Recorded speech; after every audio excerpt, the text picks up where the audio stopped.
What is up, everybody? Logan coming at you again. Today we're going to talk about AMC. If you guys could leave a like on this video and a comment below on what you think AMC is going to do this week, that would help me out greatly. I'm really excited to see what you guys are thinking.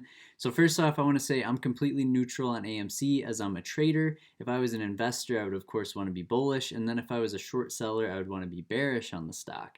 But I am a stock trader. I'm an options trader, so I have a neutral viewpoint. So I think a lot of people are going to benefit from this video. So we're going to take a look. Let's start at the charts and then we can hop back to the options chain. So my standard deviated charts currently say that AMC is very extended.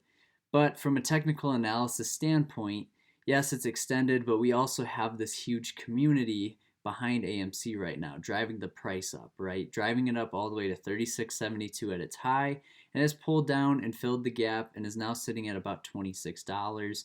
Now, one thing that I want you guys to know when it comes to any sort of investing, trading, so look for more support. If AMC continues to fall and breaks below the $25 support level, it's a huge psychological number for a lot of traders and investors currently. If that breaks there, look for a test of the 20 again. That was the high back in January. And then it's also where they chopped for a little bit. So if we don't get the squeeze right away, which I think we will see the squeeze on Tuesday and into Wednesday, but if we don't see that and AMCs continue to fall, use $20 as your gauge. If that's to happen, I will most likely take a position then, as there are a lot of calls that expired in the money on Friday, and we'll jump right into that after we look at the options chain. So that's my little spiel on the technical analysis behind AMC.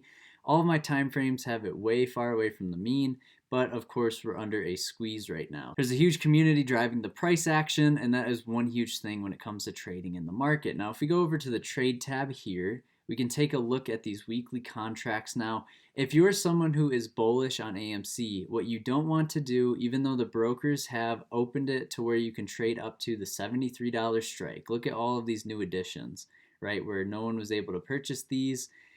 They have just now added these way out of the money weekly contracts. Now, this would only help the short seller because the chances of you being profitable here, as you guys can see, is about the percent chance of what your delta is. You're looking at a 15% chance of profit, when if you bought an at the money or in the money call, you could be making 87% chance and 82% chance of profit.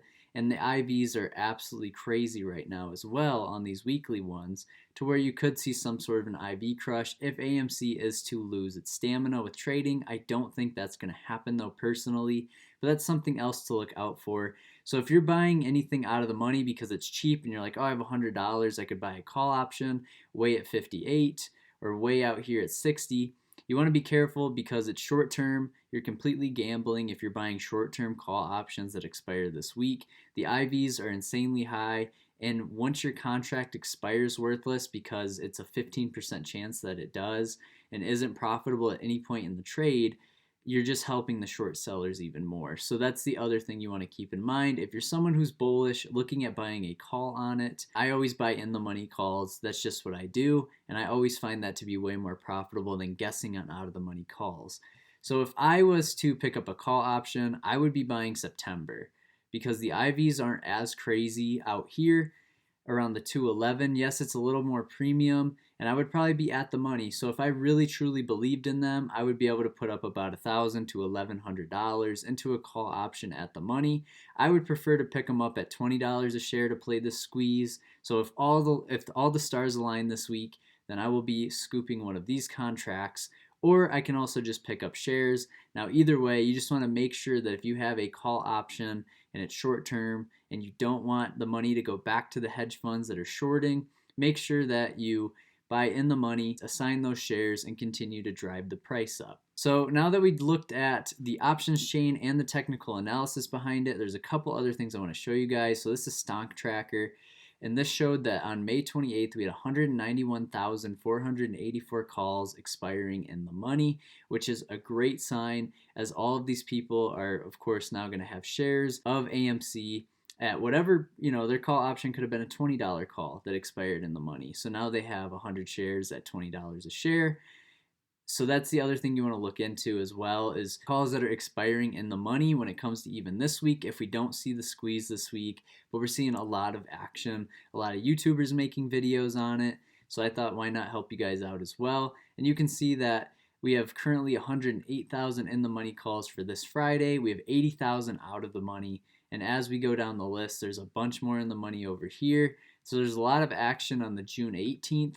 So if we don't see the squeeze this week, I think we'll see it at some point in the next 3 weeks with this many call options going for this expiration date. So then we hop over to the short interest, and you guys can see here that the exchange reported short interest has jumped 8% compared to last weekend. Last Friday was 87.5 million short interest, and now it's at 94.58.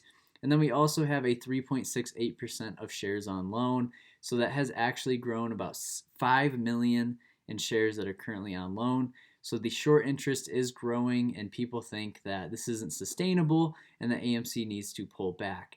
So me looking at the technical charts, I would be shorting it as well. We get a healthy pullback, and you guys have that community behind you of the Reddit Wall Street bettors.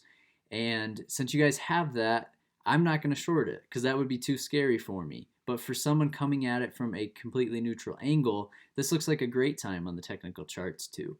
But I would say you guys have such a strong community behind you for anyone who's bullish on it that I think we'll continue to see more of a price movement up. And the last thing I want to touch on is on Twitter, Helene Meisler said AMC was 11% of the volume on the New York Stock Exchange yesterday. She tweeted this on May 27th. So that was on May 26th. AMC was traded an insane amount. I mean, we're looking at 500 million. If you click down on this graph, 500 million shares traded. So, maybe this week we see it push to 750. It's just crazy. It's crazy to see that. Back in February was the last time we had 1.25 billion shares. I think we'll hit 1 billion this week too. I think that's the possibility. So that's going to be everything for me in this video. I appreciate all the support. I just wanted to give you guys an update on AMC. If you haven't heard about these things like Stock Tracker that you can check out, you can look at the short interest and then also check some Twitter users and see what they're up to, and they can update you on what kind of trading's going on in AMC. So that's going to be everything for me in this video. I appreciate all the support, and I will also keep you guys updated if I take a position on AMC, and then we can go through why I took the one I did, whether it was on the long side or the short side, and I will keep everyone posted on that. So I appreciate all the support, and I will see you guys in the next one.